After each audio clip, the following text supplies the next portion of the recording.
Eneo lote Afrika ya Mashariki imetimia saa 12 kamili asubuhi, ni sawa na saa 11 Afrika ya Kati. Hujambo msikilizaji, leo ni Jumatatu ya tarehe 4 Mei mwaka 2026. Mimi ni Skola Kisanga na karibu katika Amka na BBC. Katika matangazo ya Amka na BBC asubuhi hii, Iran inasema imepokea jibu la Marekani kwa pendekezo lake la hivi punde la amani, huku jeshi la Marekani linasema kuwa litaunga mkono meli za kibiashara kuvuka mlango bahari wa Hormuz leo Jumatatu. Utasikia kuhusu juhudi za mwalimu mmoja nchini Tanzania ambaye amejipatia umaarufu mtandaoni na namna ambavyo anavyohusianisha fani hiyo na utandawazi na teknolojia.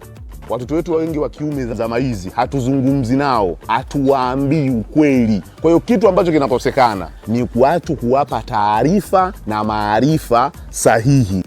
Na tunaangazia tishio la rais wa Marekani Donald Trump kujiondoa katika jumuiya ya kujihamia nchi za magharibi NATO na athari kwenye muungano huo. NATO sasa hivi waanze kuangalia sio tu katika swala la ulinzi, lakini wanaweza kuangalia ni vitu gani ambavyo Trump anatamani awe sehemu ya legacy yake kama sehemu ya historia yake ambavyo wanaweza kuvifanya na vikaathiri NATO.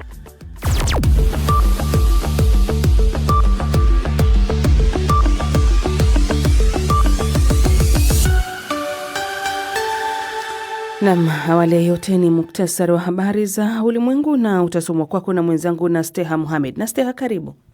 Shukran Skola. Jeshi la Marekani limesema litasaidia meli za mizigo na mafuta kupita salama katika mlango wa Hormuz kuanzia Jumatatu baada ya Rais Donald Trump kutangaza operesheni ya kuzisaidia meli ambazo zimeshindwa kuondoka kutokana na uzuio la Iran katika eneo hilo. Wakati huo, kiongozi mmoja wa Iran amesema kuwa jaribio lolote la Marekani kuingilia katika mlango huo litachukuliwa kama uvunjaji wa makubaliano ya kusitisha mapigano kati ya pande hizo.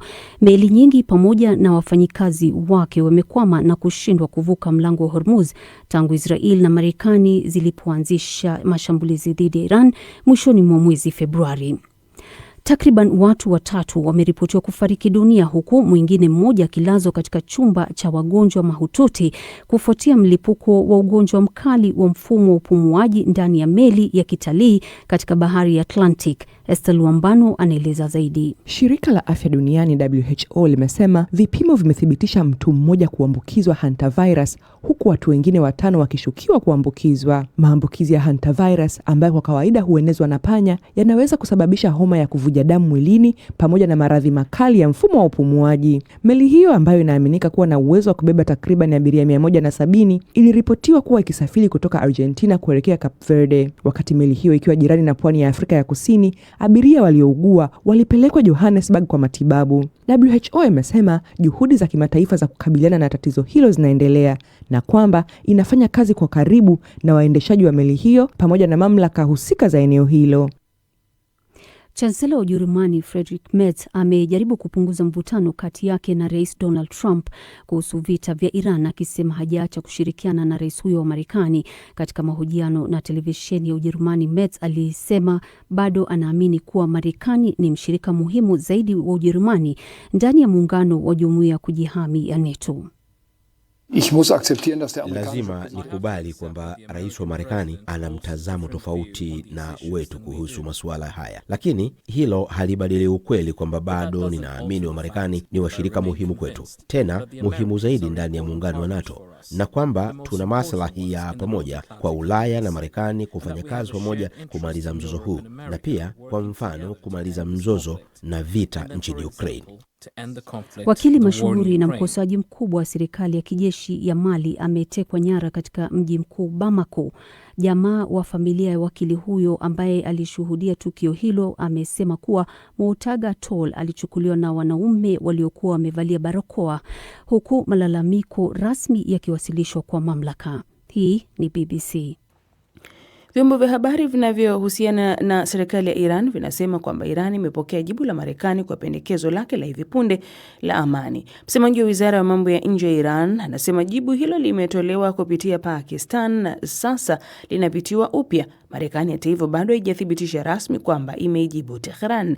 Hata hivyo, Rais Donald Trump aliripotiwa kuliambia gazeti la Kan News la Israel jana Jumapili kwamba pendekezo hilo halikubaliki. Zaidi na Nasteha Mohamed. Vyombo vya habari vya serikali ya Iran vimeripoti kuwa katika vipengele au mpango 14 wa mapendekezo ya amani kati ya Marekani na Iran, Tehran inaiomba Washington kuondoa majeshi yake kutoka maeneo yaliyo jirani na mipaka ya Iran, kuondoa zuio la baharini dhidi ya bandari za Iran na kwamba mapigano yote yakome, ikiwa ni pamoja na mashambulizi ya Israel nchini Lebanon. Mpango huo pia ulitaka makubaliano kati ya nchi hizo mbili yafikiwe ndani ya siku 30. Vyombo hivyo vya habari viliongeza kuwa pendekezo hilo linahimiza nchi hizo kumaliza vita badala ya kurefusha usitishaji mapigano uliopo sasa. Akizungumzia pendekezo hilo la Iran, Rais wa Marekani Donald Trump aliandika kwenye mtandao wake wa Truth Social mwishoni mwa juma kwamba Iran bado hawajalipia gharama ya kutosha kwa yale waliyofanya kwa ubinadamu na dunia katika kipindi cha miaka 47 iliyopita, akiongeza kwamba alipewa habari kuhusu pendekezo la Iran na kwamba anasubiria kupewa maelezo kamili kuhusu mpango huo uliowasilishwa na Iran. Alipoulizwa na BBC kuhusu uwezekano wa mashambulizi ya kijeshi dhidi ya maeneo muhimu ya Iran kuanza tena, Trump alijibu kwa kusema linawezekana iwapo watafanya jambo baya, lakini kwa sasa Marekani inatazama Iran kwa makini. Rais huyo wa Marekani alionekana kutokuwa tayari kujitoa kabisa katika mzozo huo, akisema Marekani haitajiondoa. Ni taarifa yake Nasteha Mohamed. Wanajeshi wawili wa jeshi la Marekani wametoweka wakati wa mazoezi ya kijeshi nchini Morocco. Hii ni kwa mujibu wa kamandi ya Marekani Afrika, yani AFRICOM. Maafisa wanasema walionekana mara ya mwisho siku ya Jumamosi karibu na miamba ya bahari kwenye eneo la mafunzo la Cape Dra ambalo lipo karibu na jiji la Tantan nchini Morocco. Ripoti za awali zinaonyesha kwamba wanajeshi waliotoweka walikuwa wakishiriki katika mazoezi ya pamoja ya AFCON Lyon mwaka 2026 huku kukiwa na wasiwasi huenda walianguka baharini.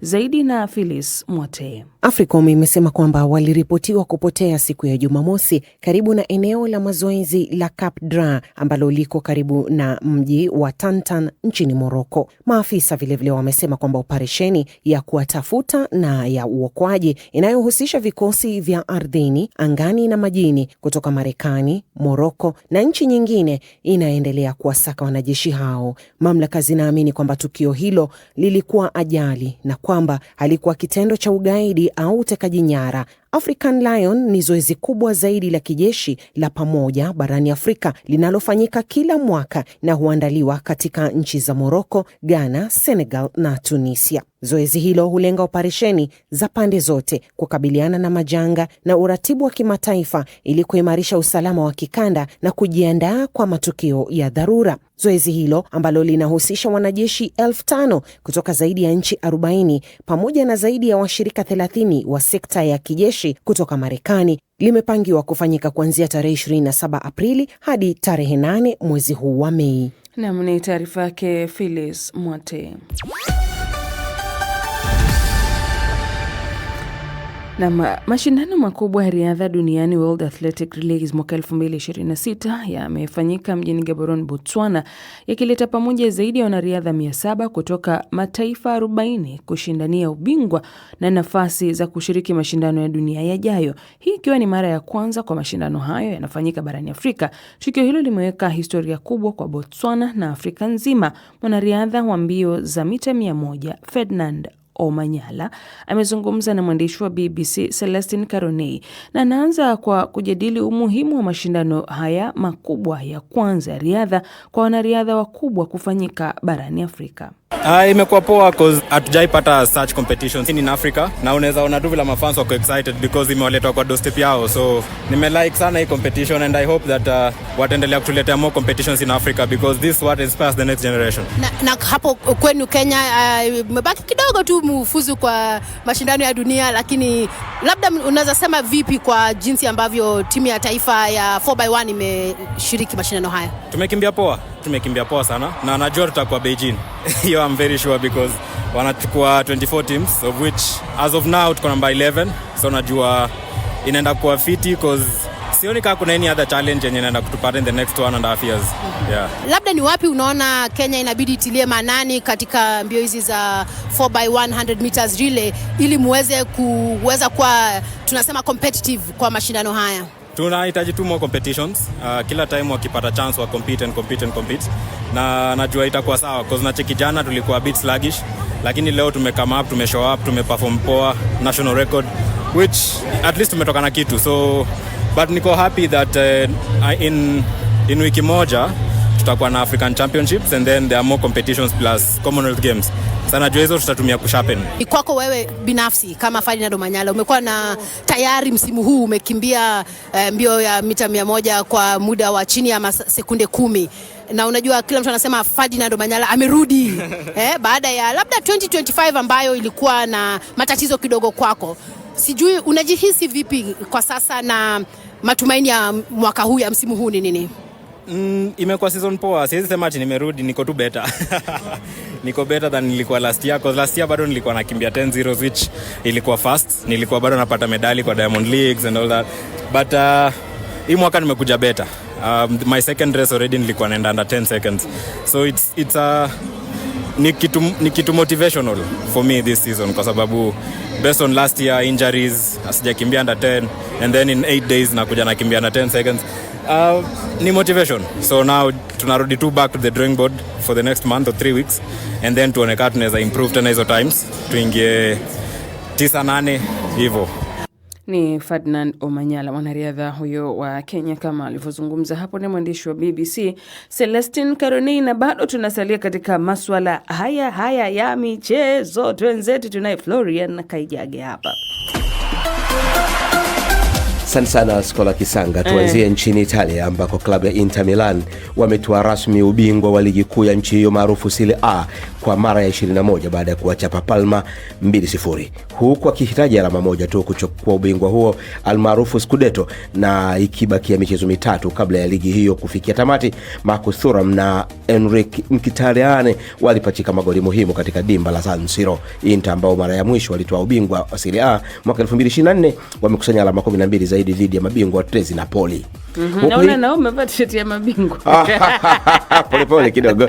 Huko England, Manchester United wamefanikiwa kurejea katika ligi ya mabingwa Ulaya msimu ujao baada ya kuwachapa Liverpool 3-2 katika pambano la kusisimua kwenye dimba la Old Trafford. Mashetani hao wekundu waliongoza magoli 2-0 ndani ya dakika 11 za kwanza kabla ya Liverpool kusawazisha magoli hayo, lakini goli la dakika za 77 la mshambuliaji Kobbie Mainoo mwenye umri wa miaka 21 lilihakikishia Manchester United ushindi.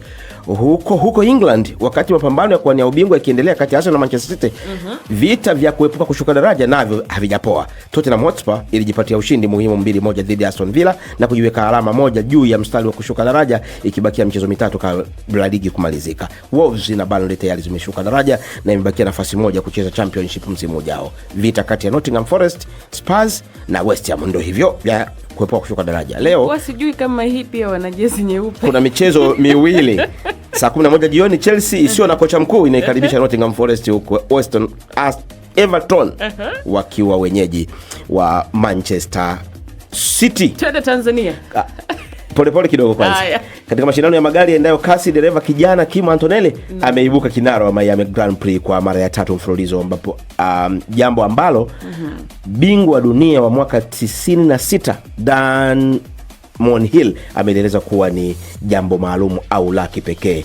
Na katika tennis, Jannik Sinner amekuwa mchezaji wa kwanza kutoa ubingwa wa mashindano makubwa 5 mfululizo baada ya kumbwaga Alexander Zverev katika fainali ya Madrid Open hapo jana. Sinner, raia wa Italia mwenye umri wa miaka 24, tayari msimu huu ametoa ubingwa wa India Wells, Miami, Monte Carlo na pia alitoa Paris Open miezi 5 iliyopita. Sasa huko unakokutaka kwa Tanzania sasa. Yaani leo kila mtu mabega yako chini. Kwamba katika soka la Afrika Mashariki, Simba na Yanga zimetoshana nguvu kwa kufungana 2-2 katika ligi kuu ya Tanzania bara, Yanga wakisawazisha magoli 2 huku goli la pili la Kretus Chama likiwa maridadi mno. Kwa wapenzi wa historia na rekodi ni kwamba goli la kwanza la Simba dakika ya 3 sasa linashika nafasi ya 3 kwa magoli ya mapema zaidi kwenye michezo ya watani, likitanguliwa na goli la Abdalla Msamba wa Simba sekunde ya 56 huko Mwanza mwaka 97 na Rashid Anzuruni wa Yanga dakika ya pili mwaka 1982. Simba na Yanga we. Asante Florian Gaijage.